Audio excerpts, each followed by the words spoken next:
ఈ రోజు నేను ఒక మంచి మోరల్ స్టోరీతో మీ ముందుకి వచ్చేసాను.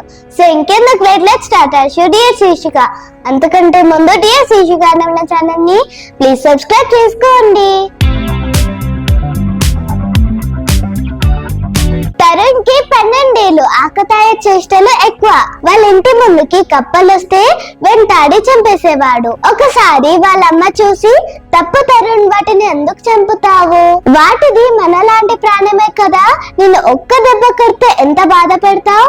చిన్న చిన్న కప్పలను చంపితే వాటి తల్లులు, పెద్ద పెద్ద కప్పలను చంపితే వాటి పిల్లలు ఎంత ఏడుస్తాయి. ఇంకెప్పుడు వాటిని చంపకు, అది తప్పు, ఇంకా పాపం కూడా, సరేనా అని వాళ్ళమ్మ చెప్పింది. నాకు వాటిని చూస్తే అసహ్యం అమ్మా అని అన్నాడు తరుణ్. అసహ్యం ఎందుకు? ఒకవేళ నీకు ఇష్టం లేకపోతే వాటిని చూడకు అని వాళ్ళమ్మ అంటుంది.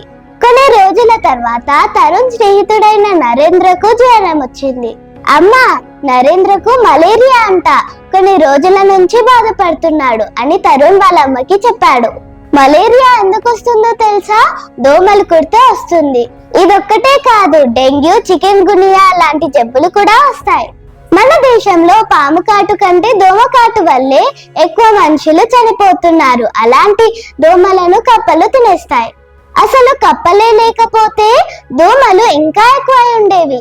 వాటితో పాటు రోగాలు కూడా ఎక్కువైపోయి ఉండేవి అని వాళ్ళమ్మ అంటుంది. నిజమా అంటూ తరుణ్ ఆశ్చర్యపోతాడు.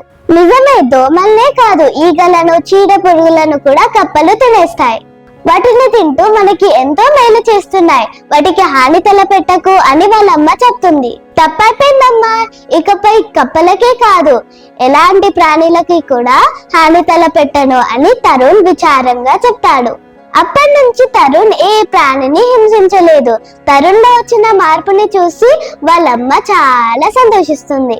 దీన్ని బట్టి మనకి ఏమర్థమైంది అంటే, ప్రపంచంలో ఉన్న ప్రతి జీవి వల్ల మనకి ఏదో ఒక ప్రయోజనం ఉండే ఉంటుంది. అందుకే దేవుడు ఎన్నో జీవరాశులను సృష్టించాడు. వాటికి హాని తలపెట్టకూడదు, ఆ హక్కు మనకి అస్సలు లేదు. సో ఈ వీడియో కనుక మీకు నచ్చినట్లయితే please like, share, comment and subscribe చేసుకోవడం మాత్రం మర్చిపోకండి. Signing off, by.